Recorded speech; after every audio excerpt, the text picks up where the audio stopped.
Hello everyone, welcome back to the channel, and yes, we've got the heavy wrecker back spawned in again. I know I've done quite a few videos on it over the past few days. This will be the last one, but trust me, we've got quite a bit to talk about in this one in relation to semi-trucks. Subscribe to help us hit 500k, and let's get started. I've got the assault truck spawned in behind me, and this is why I'm making this video, essentially. You've probably seen a couple of other YouTubers have already made videos discussing about this, but I wanted to go into a bit more depth. So, if we go into free cam here, this is a new assault truck that was remodeled with the DOT revamp a few days ago. We go into free cam, and beneath the assault tray there, you can see a fifth wheel axis, and this is used to connect trailers on the back of semi-trucks, and even on the back of retrofitted pickups. Now, this isn't visible anywhere from the outside. Cannot see it from any angle, can't see it from the top either. It's completely hidden within inside the vehicle. Now, I don't believe this was added just as a teaser, but I do think the developers have something bigger on their mind. A vehicle like this could very easily be customized as to where you remove this assault tray element completely from the back here, leaving the bed exposed and the ability to tow any kind of trailers. Definitely wouldn't be semi-trailers, but you could still get some pretty large loads on the back there. So now, I do believe ERLC are planning on adding more industrial vehicles, as we saw in the DOT revamp the other day, but the question is, to what extent? I thought it'd be a bit interesting to populate the industrial district whilst we talk about this. We've got a bunch of different vans driving around, mail vans, delivery vans, everything and anything. And then we've got this contraption here, which is supposed to simulate a semi-truck. Proportions are obviously not at all correct, but you kind of get the idea. It's as close as we'll get at the moment, at least. Now, semi-trucks by nature are large vehicles, both in width and length, which makes them very difficult to drive around urban landscape.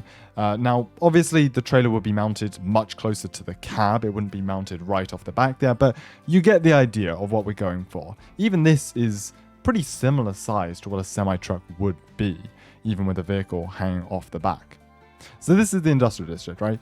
This is where trucks are supposed to be. But even this corner here, I'm going to have to wait till it's completely clear just to get around this. I'm going to have to take up both lanes here. Look at this. This is tight. And we're then going to make our way down to Springfield to simulate a bit of a delivery here. So yeah, it is tight around the map here. I don't think anyone can argue that the ERLC map is fairly small compared to other games. Greenville especially, the ERLC map looks absolutely minuscule next to Greenville's. But yeah, the main issues from semi-trucks, firstly, come from the scale of the map here. We're going to drive down to Springfield. It's going to take us about 2 minutes to get there. If we take a look at the map here, whilst trying not to ram this, the tanker from behind. There we go. So we're going to take a right, probably. Yes, we'll take a right here. Again, we're probably going to take down the street sign, though. Yep, there goes a stop sign. Luckily did not take down the power lines, though. If we were to do a simulated delivery from the industrial district, which is where all the factories are, the warehouses, to Springfield, which is technically the furthest town or civilization away from it, this took us about 2 minutes, and we're already here. Now, we do have a couple of bays to unload at there. That was what I added back in the summer update of 2022.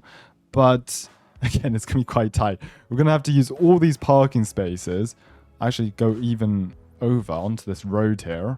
And then we're going to have to turn around. We'll go into the third bay.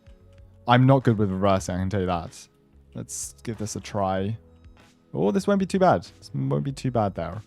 The issue is, though, we're now sticking out. Look at the entire car park. Yeah, you guys are going to have to go around there. I apologize for that. Yeah, we can maybe retract ourselves in a tiny bit, but that's about as much room as we got here. Yeah, this really is not made for semi-trucks, as you can probably tell. So that's the first and probably biggest issue with semi-trucks in ERLC is the size of the map. Not only the size of the roads, but also if you were to do a delivery, it would only take you about 2 minutes. Even if we did one from River City to Springfield, that's only an extra 30 seconds to cross Freedom. All right, we're going to attempt to pull out here. We've got a car blocking our way now, so let's hopefully try not. I think we can maybe achieve like a 3-point turn here to try and get around them. Perfect. Right, we're out. We're going to head back to the industrial district, but this time will be via the highway. Now obviously we've talked quite a bit about map expansions and map updates over the last few months, and if we are to get one, it'll most likely be this summer. We got one in 2020, we got one in 2022, which brought us all the delivery bays and the industrial district, expanded all that areas, and we got one in 2024.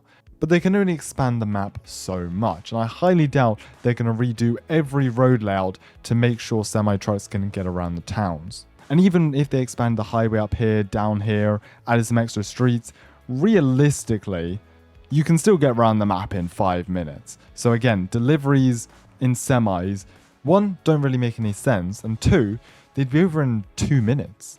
Where's the best place for us to pull in here? We parked up there before, but I think we'll try and pull into one of these warehouses, although the area is much smaller. Ooh, okay, right. Take a left here. We'll try this warehouse here, see if we can back in. We'll go from this side through the garbage drop off, since there's plenty of room to work with here. All right, I've got a forklift chasing me down. Okay, let's try and make a turn. Oh, we've already kind of jackknifed ourselves. Straighten this up, and let's go straight for the middle cargo door there. To wrap up this video, got a couple of photos to show you. We're going to start with the semi-trucks over here. Pretty cool Photoshop. This is the cab from the front of the heavy wrecker with a semi-trailer attached to the back. It's pretty cool, to be honest, but I do not know any roads in River City that you'd be able to drive down with this. We've also got a photo here. It is a Gemini photo, which you can very clearly tell by the fact that both these are driving in the wrong lane. This one's driving in the oncoming lane. This one's driving half in the median. Either way, over here we've got some smaller vehicles, box trucks, cargo trucks, those sort of things. I'm pretty sure everyone's seen this Photoshop by now. I've shared it multiple times on this channel. But then we've got some couple other photos here of what these sort of medium-sized delivery vans could look like in ERLC. And then down below, we've got a picture of a lot of trailers. A lot of trailers that I think that could be coming to ERLC fairly soon. We've got car trailers, being able to carry around cars. Kind of small cargo trailers. We've got farming trailers, equipment trailers. I'm not sure what this could be used for. Pretty much anything. Cargo containers maybe, equipment, etc, etc. Anyways, my point with this is that I do not think in the current state, ERLC's map is big enough for semi-trucks. That being said, it does look like the devs want to expand into more industrial type vehicles and giving more vehicles the ability to tow trailers. Like everyone else, I'd love to see semis in the game, but I think we can all agree the map in its current state is most definitely not big enough. With a map expansion this summer, well, who knows, anything could happen. But in the meantime, I definitely think there is an opportunity open for deliveries as a civilian job from the industrial district to shops in the city or houses in the housing suburb. But we'll just have to wait and see. Hope you enjoyed watching this calmer and bit different video today. Subscribe for more content and I'll see you in the next one.